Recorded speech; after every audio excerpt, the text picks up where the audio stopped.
When you open your Cambro hot box, does it smell? That means you haven't been cleaning it enough or properly.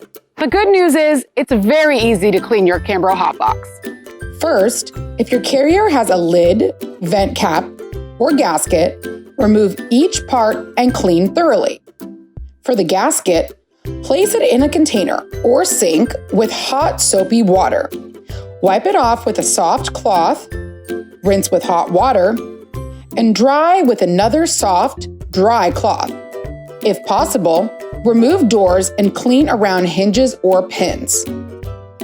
Use a soft cloth and a mild commercial cleaning detergent or sanitizing solution to clean the outside and inside of your hot box.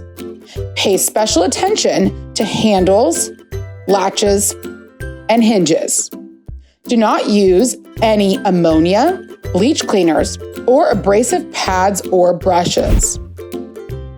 Rinse with clean hot water and air dry. After washing, wipe unit thoroughly with a dry, clean, soft cloth. Store with the lid or door open. If you're still smelling lingering scents or seeing stains, try this.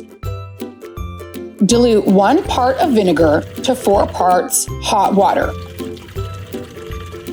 Wash your box thoroughly with solution, rinse with hot water, and let dry with the door or lid open.